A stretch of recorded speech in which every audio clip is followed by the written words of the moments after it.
Hey, what is happening, Bulls and Bears? Back with another dose of economic reality. Today, we've got Target. We've got to talk about Target.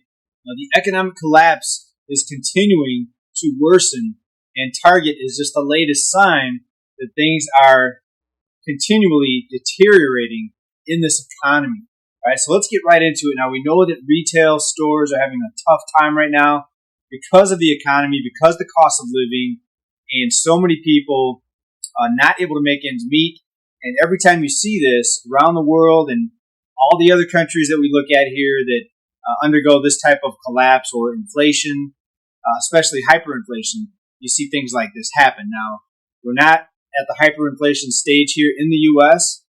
I think the rate hikes have helped stave that off. Would there have been hyperinflation without the rate hikes? Possibly.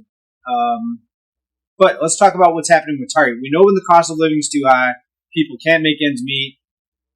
It doesn't take a genius to figure this out. People are going to have to take things more. And five-finger discount, what retail stores and businesses like to call shrinkage. We've got Target. Target says it's going to close 9 locations in major cities, citing violence and theft. Target is going to be closing down stores in the following cities. We've got Harlem in New York. We've got 2 locations in Seattle, 3 in the San Francisco, Oakland Bay area, 3 more in Portland. And folks, we told you here, starting several years ago when we started seeing this increase, it's just going to get worse. This is on the back of Walmart closing several locations, several around the Chicagoland area and other big cities. But this is not just going to stop at the big cities. This is going to expand out into the suburbs, into Smallville, USA, and there's nothing stopping it, right? So people that have said, that, oh, we're wrong on this channel, that nothing we ever talk about comes true.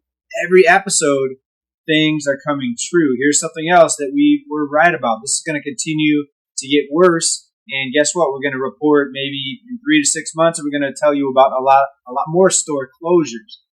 People just can't afford the cost of living. The United States, we've got people coming from all over the world right now, especially right now, because so much of the world's undergoing economic collapse. So we have people coming here, what they think is the richest country in the world. Why do they think that? Well, we have the world's reserve currency. We have the ability to borrow as much money as we can. Every once in a while, we'll have a threat of a government shutdown, until they pass a budget. And then, of course, we have the debt ceiling argument, which ends up getting increased to infinity. So people look at that and they say the United States, that's the best place to be because we can go there and they've got unlimited money to hand out. And people are spending money hand over fist there. People are going to football games, baseball games. People are going to casinos and spending money on things they don't have to spend it on. So, wow, everybody there must be rich. Why do you think the whole world wants to come to the U.S., right? Again, something's very simple to look at and see what's going on. So guess what? It's going to get worse. And a lot of people that are coming here, they're going to be, financially struggling. You just relocate here and you're going to have to go, and this is going to increase.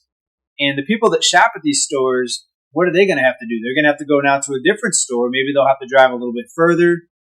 And guess what? The people that go to these stores to take things, what are they going to do? Are they going to stop stealing? No, they're just going to go to the next store, the next nearest store that they can hit, that they can target. No pun intended. Store that they can target. So these other stores that are probably going to be the next in line will be the next ones to close down. You see, it's going to be a domino effect. And I think in the next couple of years, we're going to see a collapse of retailers. I think it's going to be thousands of stores closing. And it's going to go more to online. But then we're going to see more people targeting delivery drivers. And we're going to see more porch pilots. What do they call them? Is it porch pilots? Porch pirates. Sorry, porch pirates, where they go up and they take the package or the Amazon box. They take it from somebody's front door. And if you've ever watched the videos where they set up the package, where they'll have the package like tied down, and it triggers the alarm and they're on camera. Those are pretty fun videos to watch. But yeah, all that stuff is going to get worse. Because why? Because this economic collapse is only going to get worse. Why is that? Well, there's really nothing to stop it. Nothing's being done to reverse the problem. The cost of living is not coming down. And we told you that. It's something else we've been right about. A lot of people out there predicted a crash, falling prices, deflation. And we said not so fast. There's going to be more inflation, the cost of living. Why? Because many things. The way the banking system operates, where they can loan out money that they don't have, fractional reserve. The population increase, that's part of it. So you have more demand. You have more spending. Look at the government spending. We racked up, $3 trillion? Well, actually, the worst 3 months was this past 3 months. The biggest increase in our national debt was the past 3 months, where we racked up $1 trillion in debt in just 3 months, just in one quarter. So outrageous, insane. And now we look at a chart of what it's costing us to service this debt. Now that rates are higher, it's exponential. It's almost straight up and down, right? So this is approaching the end game. So it's going to get very, very scary. And I think a lot of us need to be very careful on how we prepare for this. Another retailer, CVS Pharmacy, says it will close 900 stores by the end of 2024. That's 10% of all of its shops. Wow. So even though we've got a massively growing population, we have a store like CVS that's closing down, going to be closing down 900 stores by the end of 2024, folks. That's huge. If that doesn't alert you that something really, really bad is going on, then I don't know what will.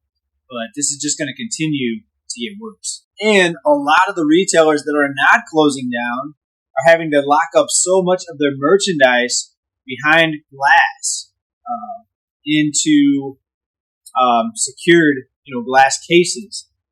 And I saw a video, I think it was out of Manhattan, where it was like a drugstore or convenience store, and it looked like most of the things are behind glass cases, right? How many people want to go shopping, and every time you find an item you like, you have to call the clerk or call the store employee to come unlock the case. So by the time you buy 5 or 6 things, you spend an hour because you have to wait for the guy to come unlock the case, or girl, or whoever. Crazy, right? So this is the sign, another sign of economic collapse. It's not very noticeable because it's a lot different than what we saw back in the Great Depression. In the Great Depression, it was obvious because you had food lines and people waiting around the block to get soup lines. Now we see food lines, people waiting in their cars, but we have over 40 million people on some sort of food assistance program, so they look like anybody else when they go to shop at the store. They just swipe their plastic, just like people swiping their plastic credit cards. If you take away the plastic from the food assistance programs and you take away the credit card plastic, you would have, I think, probably more than half of the population starving, and the United States would fall into utter chaos at that point. It would be Mad Max. And what's keeping things from falling into Mad Max right now is credit and debt. Banks issuing credit, lending out money they don't have, or allowing people to spend money that they don't have. Both. People spending money they don't have, banks loaning out money and giving credit, using money that they don't have. What's known as a fiat system of money, and no one does it better here in the United States. What's supposed to be the world's richest country, and what's got everybody from across the world flocking here because we're rich, is actually the opposite. We're the world's largest debtor nation, right? So you go out and max out all your credit cards. If someone doesn't know how you bought all your items, all your goods, they see the new car, they see the new toys, they see the new clothes, new shoes. They think, wow, this guy's doing well. He must be making a lot of money. Or is he borrowing a lot of money? So looks are deceiving, and people that are coming here to try to get a better life, thinking that we're rich, thinking they're going to get a great job and have a great house with a white picket fence, they're in for a rude awakening. And I think a lot of people that are coming here probably going to end up leaving in the very near future when they find out that the United States is going to collapse. It's a lot slower than a lot of other countries because our ability to, again, run up debt, loan out money we don't have, endless spending, endless lending, and pretending that everything's okay. All right, well, let's shift gears a little bit here. Let's get into some other news I wanted to talk about here. A recent survey, Americans are feeling worse about the economy as gas and grocery prices rise. ding, ding, ding, another prediction that came true. What did we tell you? We said that going into the fall, gas prices are going to rise. We said that grocery prices are going to stay elevated. They're not going to come down. And let's just talk about gas prices. The strategic reserves were used as a way to keep prices from rising higher. Instead of used as an emergency, which is what it's meant for, the Strategic Petroleum Reserves, the SPR, it was used for to fight against price inflation, right? So inflation reduction. So now we're paying the piper because the reserves are close to 40-year lows. We've got other countries now turning their back on the U.S. in many different ways. One is de-dollarization, trading outside of the dollar, not buying U.S. debt like they were. Therefore, we see bond yields rising and therefore interest rates rising. So that's a part of the puzzle there. And also countries cutting petroleum production, like the OPEC nations, which are a lot of them are also part of the BRICS alliance, the BRICS nations. And so this is a recipe for disaster. This is a formula for, skyrocketing oil prices. And how high is it going to go? Is it going to go to 110? Is it going to go to 120, 150, and beyond?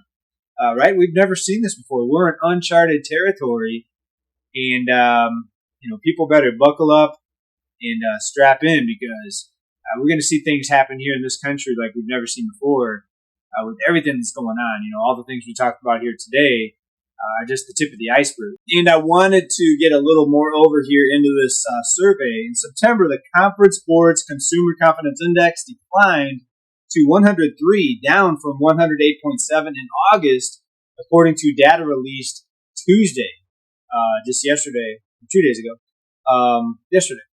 That marked the largest monthly decline for the index since December 2020, according to Wells Fargo Economics, folks. So there you go. We're falling into 2020 territory now as far as consumer index. December 2020, was that before or after the stimulus checks? I think people probably felt better after the stimulus checks were sent out. But look where we're at now. Now the stimulus checks have been spent. There's no more stimulus checks being sent out.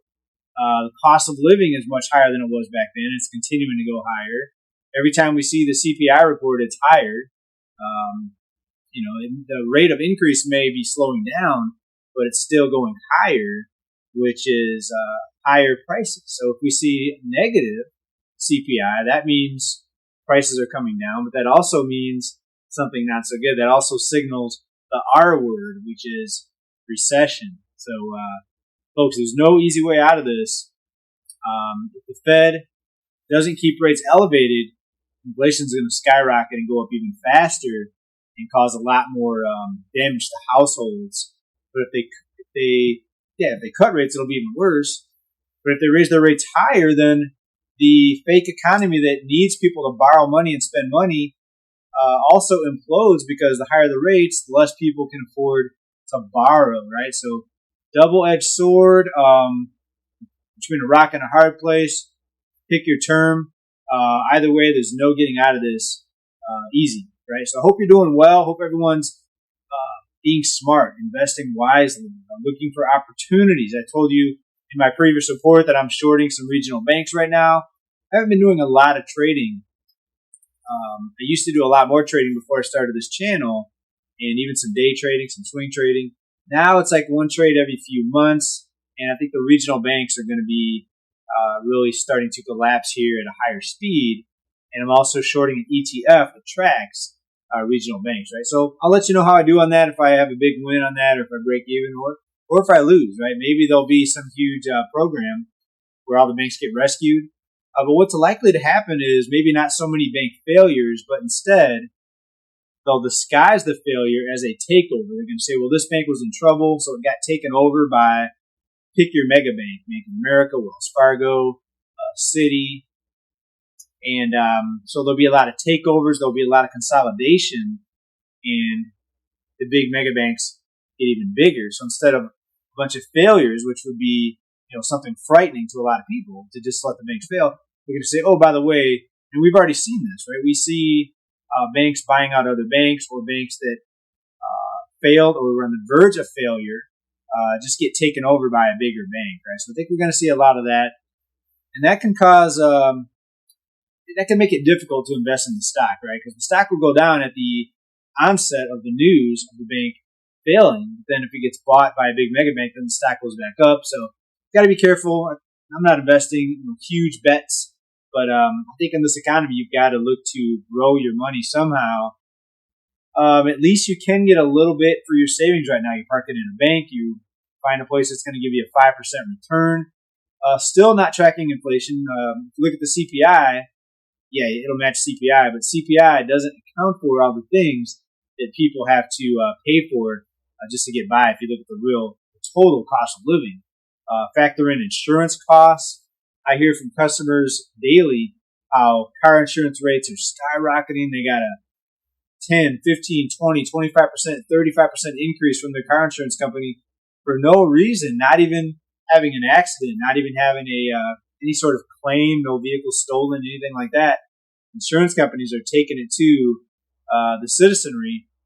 Also, home insurance as well. Home insurance costs skyrocketing. And the insurance companies are saying, well, the cost of living is going up, our operational costs are going up, and they're just going to do it across the board. And of course, people that have claims, theirs goes up even more. But I'm hearing stories about people that haven't had claims. No home insurance claim, no fire, no damage, no robberies, no break-ins. No, on the car side, no car insurance losses, claims, damage, thefts. But their rates are still skyrocketing. So this is, it's going to be a tough thing for a lot of people to skate by here with what's headed here. Even right now, it's very tough for a lot of people. That's why we see consumer debt also exploding, right? So, let's go on to some other news here. I wanted to get into this. This is out of AP here. Congress is moving into crisis mode as Senate unveils bipartisan bill to avoid a government shutdown. Remember what happened a few years ago in a government shutdown? We had federal employees begging for money on online, like GoFundMe and things like that. These are federal employees. A lot of them are paid really well, but because everything's so expensive, even people that are paid well, a couple miss paychecks, and their $5,000 a month mortgage, starts to become difficult to pay. Because the more money people make, the more they're going to borrow. So then they get in big trouble, even with just a couple paychecks. So we've talked about that here, how even six-figure income earners, a large portion of them, I believe it was close to 50%, we're also living paycheck to paycheck. Again, the more money people make, the more they're going to borrow.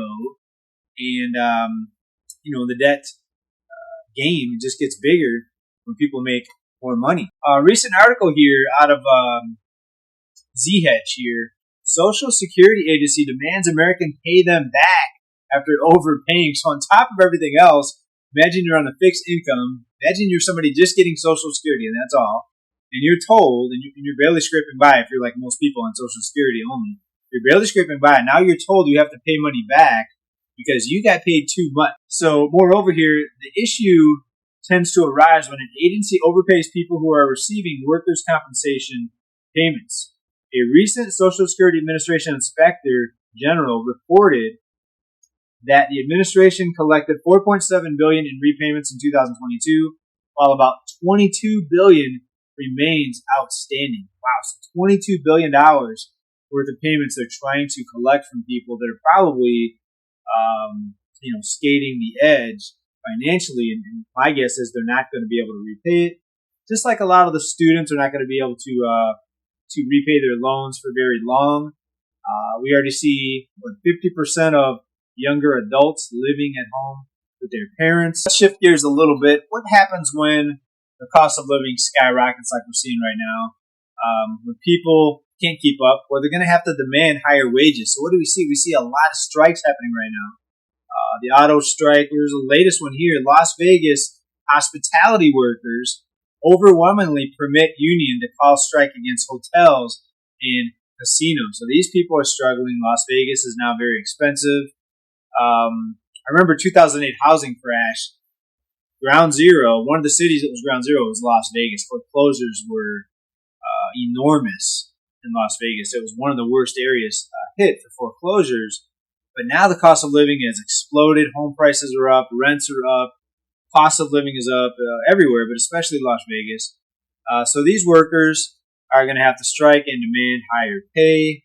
And we're going to see more of this. We're going to see a lot more strikes, a lot more people holding signs and picketing saying they need more money because the cost of living is out of control. Let's go up to Los Angeles, California. We know that Los Angeles was one of the cities that kept intact the moratorium on evictions. Now, just recently here, that eviction moratorium ended. And now what do we see here? We see eviction notices piling up in Los Angeles. This is out of KTLA 5. With health crisis era protections gone, the number of renters facing eviction in Los Angeles continues to climb by the thousands each month. Ding, ding, ding. Another thing that we said exactly was going to happen. You think everybody's rich. You see people out shopping. You see people at the malls. You see people at the sports events. Everybody's rich. Everybody's got money. What's going on? No, everybody's not rich. People are barely skating by.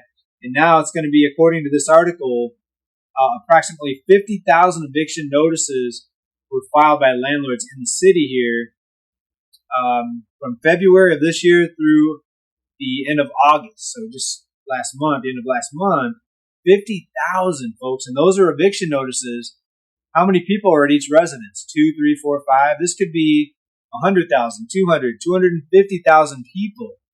Now, you think 250,000 people is not a lot. Think about this. The homeless population is estimated to be about 50,000 in Los Angeles. You add on another 250,000 if all these evictions go through, 50,000 residences. How many people is that going to be?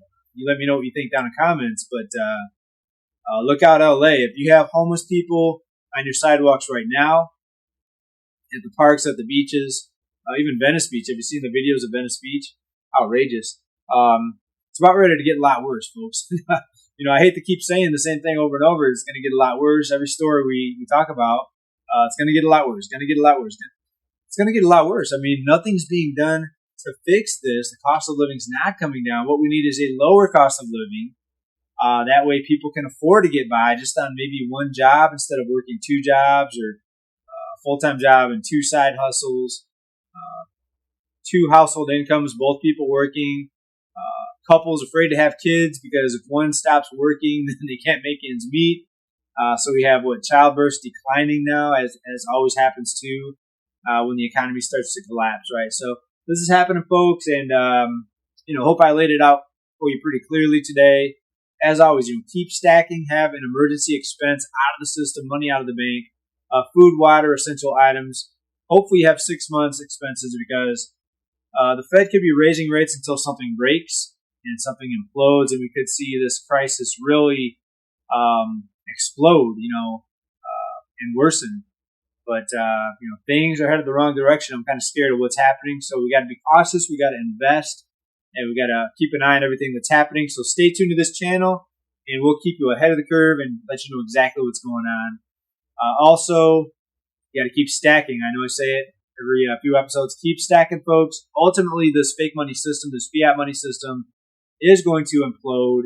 And when the United States goes into a severe inflation, maybe even hyperinflation, and when the Great Depression 2.0 is noticeable to everybody, people are going to demand sound money, and ultimately it's going to go back to a metals-backed currency, in my opinion. So I continue to accumulate. The thing I buy the most is silver. Link down below if you guys want to pick up some. I've got the best selection, the place I use now. Best selection, very competitive prices. You might save a few pennies if you go elsewhere, but this place down below has the best selection. So check it out. Keep stacking, prepare for what's coming, folks, because this fiat money system is it's going to cause a lot of turmoil, right? But we're going to be ahead of the curve for you here. So stay tuned. Please like, subscribe if you haven't yet. Thanks everybody for being here. Big love. Keep stacking. Bye for now. Peace.